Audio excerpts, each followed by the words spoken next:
और बीच में प्रणाम करने कोई ना आए। मैं सबसे हाथ जोड़ के निवेदन करता हूं। कितने माताओं बहनों को भाइयों को पधारे हुए संत महापुरुषों की इस ज्ञान यज्ञ की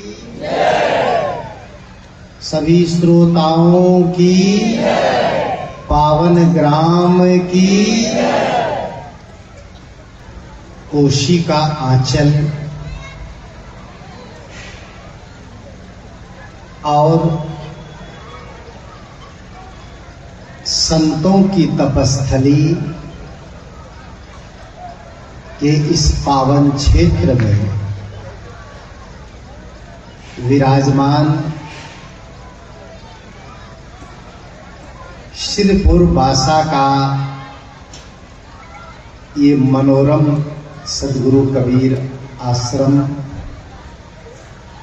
और उस आश्रम के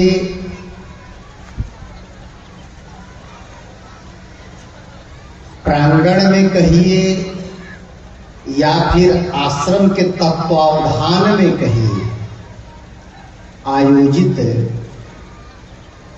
ये 2 दिवसीय वार्षिक सत्संग सद्गुरु कबीर महोत्सव के रूप में आयोजित है।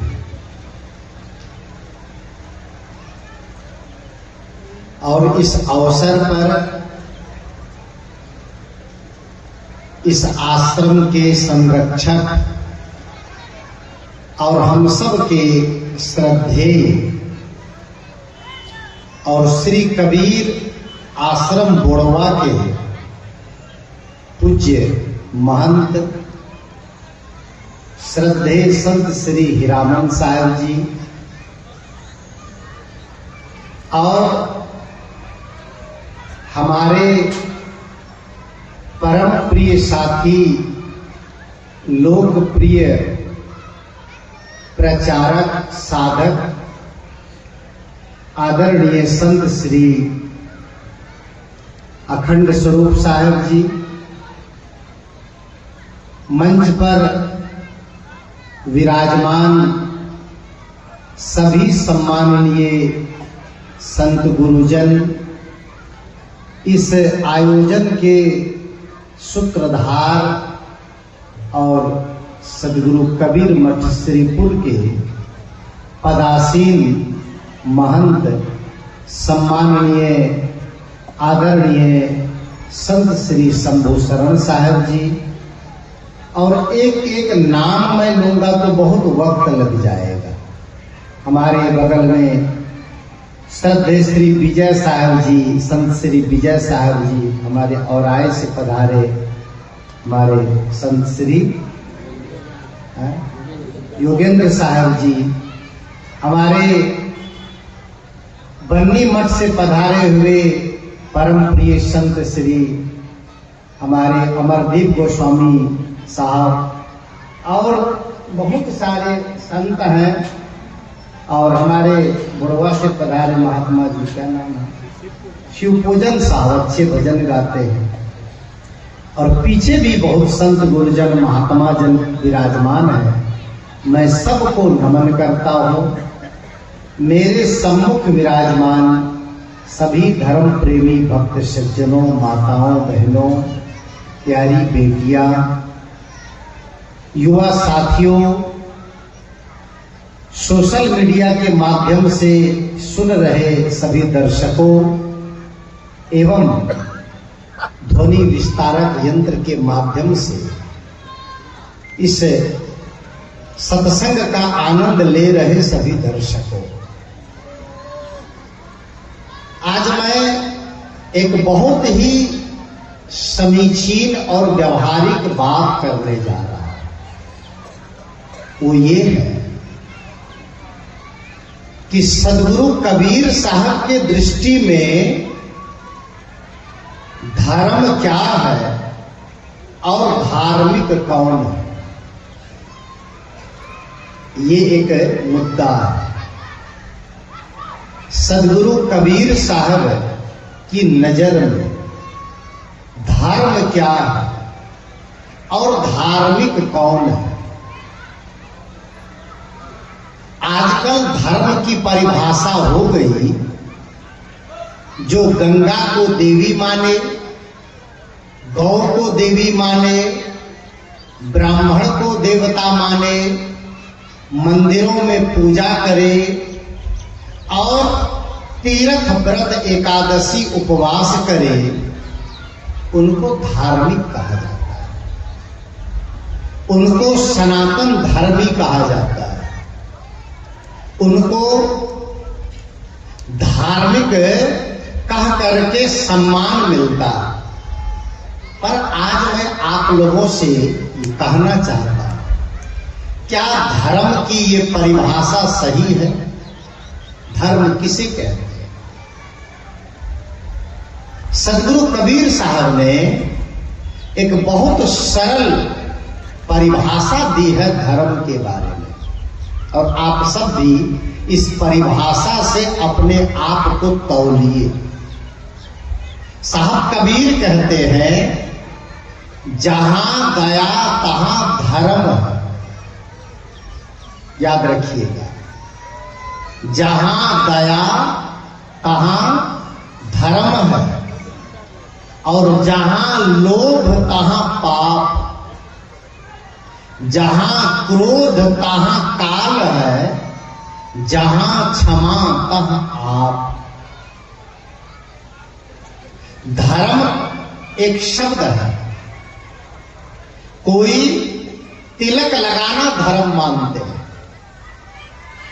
और कोई चोटी रखना, चोटी को क्या कहते हैं यहां पर? क्या कहते हैं? टिक्की। कोई टीक रखना धर्म मानते हैं, कोई मंदिर में जाना धर्म मानते हैं, कोई व्रत रखना धर्म मानते हैं, कोई मूर्ति की पूजा को धर्म मानते हैं। मक्खी बहुत परेशान है, ये पूरे गांव में मक्खी की जनसंख्या बहुत है, बोलना मुश्किल है।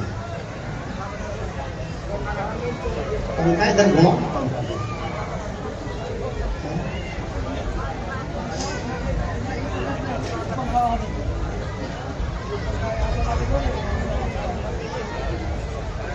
लगता है पटना से मक्खी है, इतनी मक्खी है, बहुत मक्खी।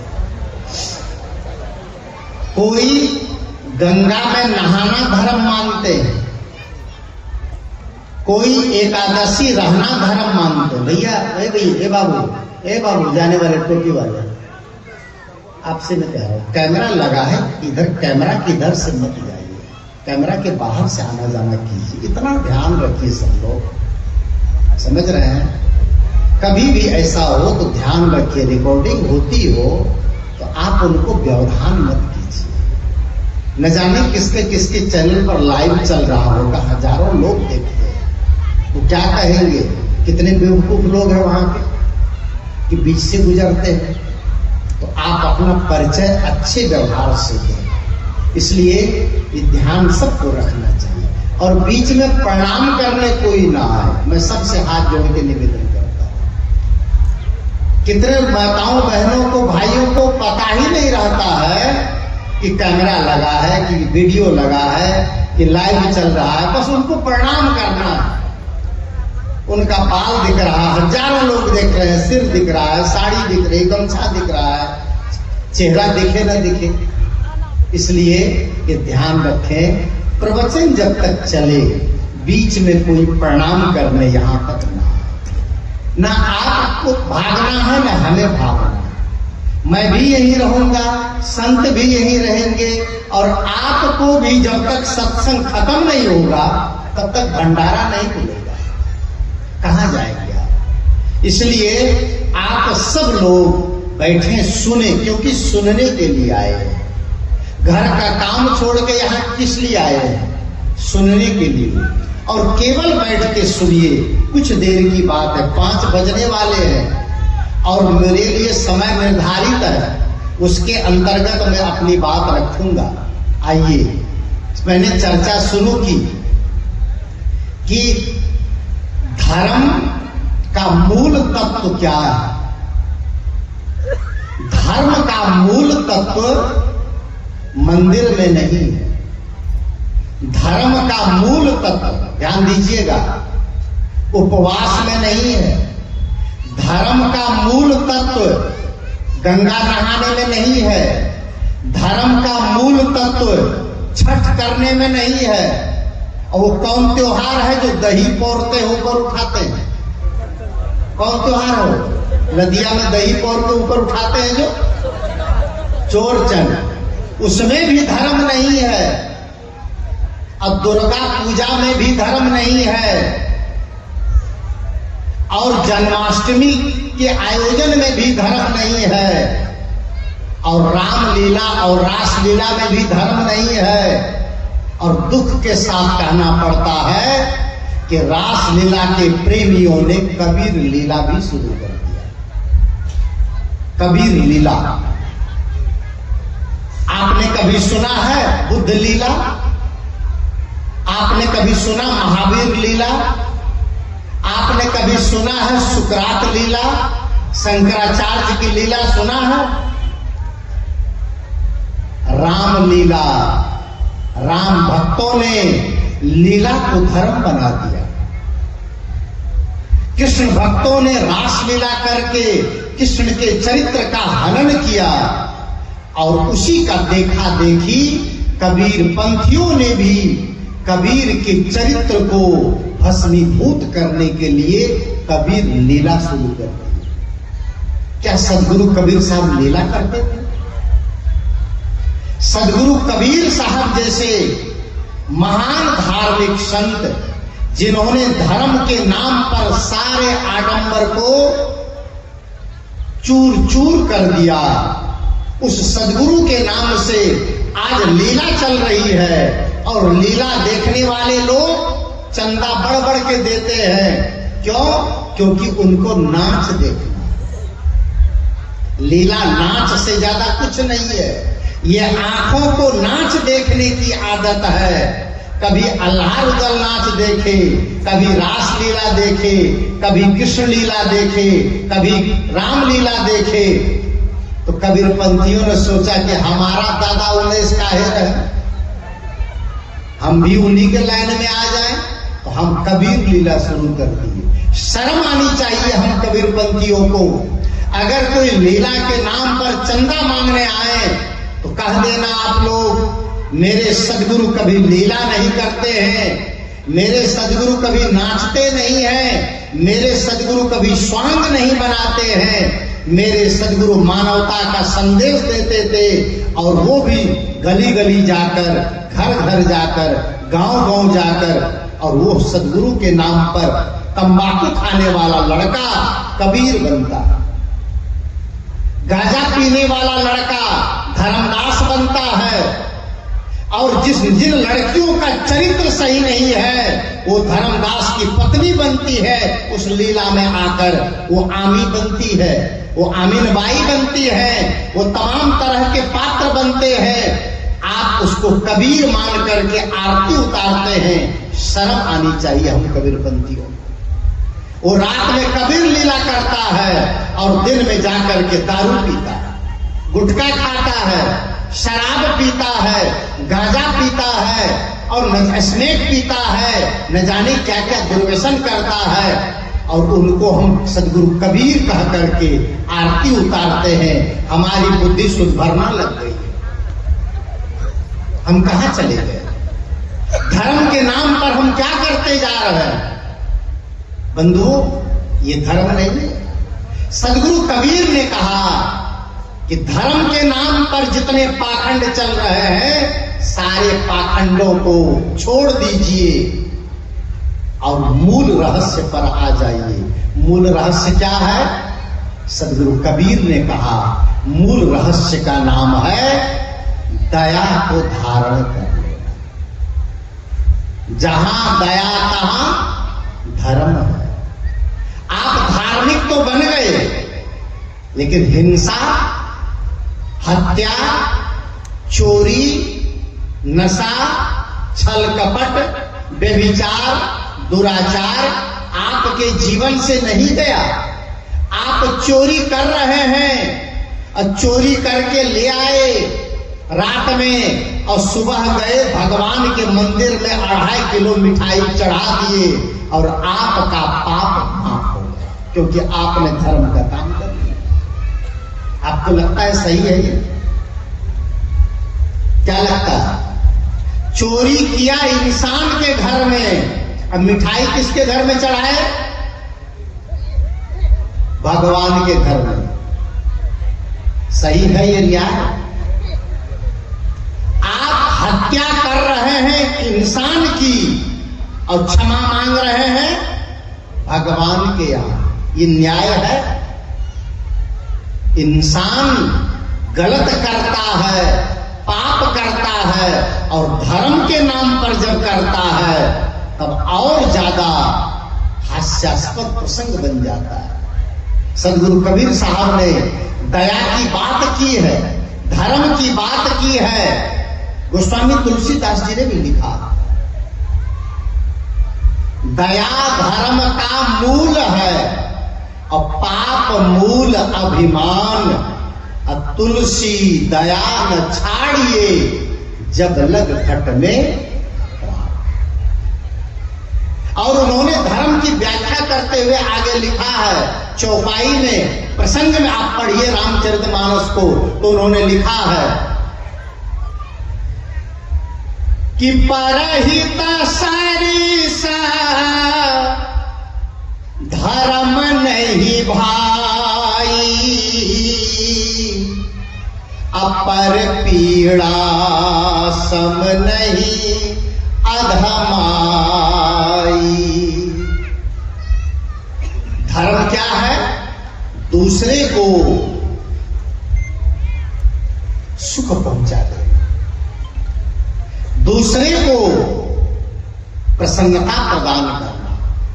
धर्म है दूसरों को जीवन देना, धर्म है दूसरों की सेवा करना, धर्म है भूखे को भोजन देना, धर्म है प्यासे को पानी देना, धर्म है आपके अगल बगल कोई बच्चे दूध के लिए बिलख रहे हैं तो आपके पास अगर दूध है तो उन बच्चों को पिला करके उनकी भूख को शांत कीजिए, ये धर्म है। और शिवलिंगी पर दूध चढ़ा देना और दूध शिवलिंग पर डाल करके दुग्धाभिषेक करके और नाली में बह के चला गया कचरा में, आप लोगों ने इसको धर्म मान लिया, आप लोगों ने इसको अपनी पूजा मान लिया। सदगुरु कबीर साहब को यह धर्म पसंद नहीं। सदगुरु कबीर साहब को यह कर्मकांड पसंद नहीं था। अगर आपके घर में, आपके परिवार में, आपके बूढ़े माता पिता दवाई के लिए तरस रहे हैं, अगर घर में बूढ़े माता पिता अन्न जल और कपड़े के लिए तरस रहे हैं, चप्पल जूते और चश्मा की जरूरत है, तो पहले आप अपने उन माता पिता की जरूरतों को पूरी कीजिए, तब आप बाबा बैजनाथ धाम जाना। अगर आपने जरूरतमंदों की सेवा नहीं की और उनके दर्द को अपना दर्द नहीं समझा और सावन के महीने में कांवड़ लेकर चले गए सुल्तानगंज और जल भर के कहां चले गए? बाबा बैद्यनाथ धाम। तो याद रखना, अगर घर में माँ बाप प्यासे बैठे हैं, उनको आपने टाइम से जल नहीं पिलाया, तो आपका वह जल बाबा बैजूनाथ भी कभी स्वीकार करने वाला नहीं स्वीकार होगा आपका जल, क्योंकि पीने वाला को पहले जल पिलाइए, वो आपका धर्म है। और जो नहीं पीता है उनको आप कुंटल का कुंटल देंगे, उससे कुछ भी मिलने वाला। ये सदगुरु कबीर का धर्म। मैं देखता हूं नवरात्र में हमारी माताएं बहनें धर्म के नाम पर 9 दिन भूखी रहती है। नवरात्र में 9 दिन, और हमारे भाई लोग भी नवरात्र में, हमारी माताएं बहनें 9 दिन भूखी रहती है, हमारे पुरुष लोग भूखे रहते हैं। किसकी आराधना कर रहे हैं आप? बोलेंगे जोर से? किसकी? दुर्गा माई की। ओ कितना प्यार से बोल रहे हैं, दुर्गा माई। आप हम जन्म लिए तो कै दिन आके दूध पिलाइए,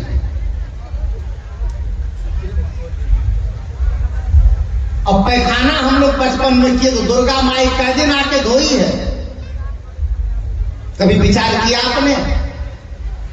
9 दिन के लिए मिट्टी की मूर्त बन के आती है और उसके लिए फल फूल, मिठाई, आरती, नारियल, चुनरी, अगरबत्ती, न जाने माला पे क्या क्या चढ़ाते हैं, और नाम उनका क्या है? दुर्गा माई। 9 दिन के लिए माटी की मूर्त दुर्गा माई बन गई, और जिस मां ने 9 महीना पेट में रखा वो बुढ़िया बुढ़िया, वो माई नहीं है, वो बुढ़िया बनी बैठी है।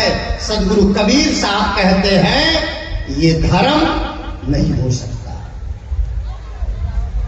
ये पिताओं के पैर की चप्पल घिस जाते हैं बच्चों को परवरिश कर।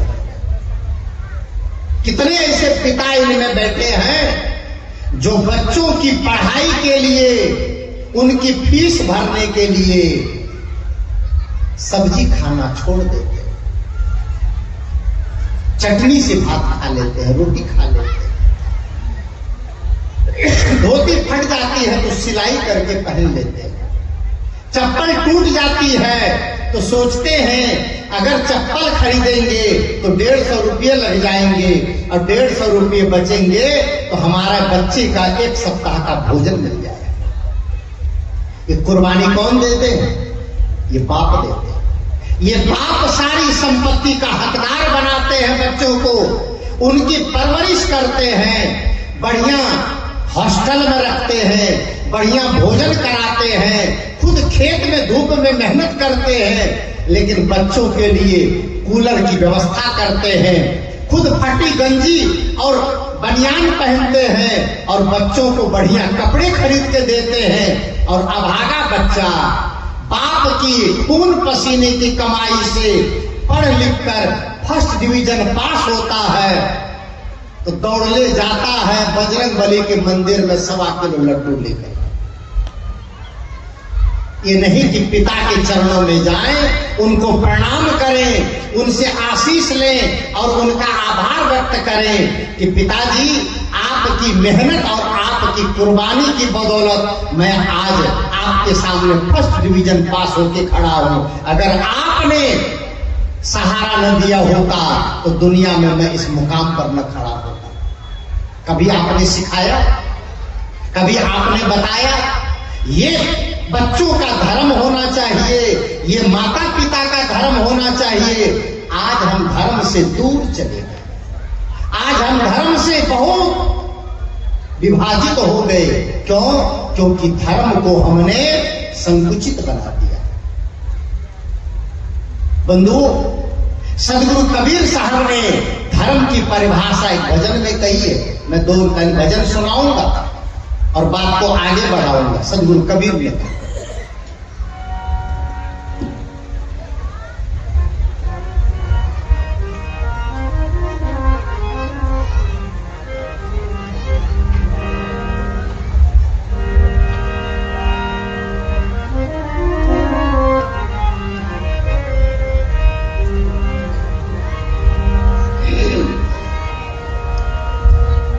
तेरे दया धर्म नहीं मन मेरे मुखड़ा। सदगुरु कबीर साहब की वाणी।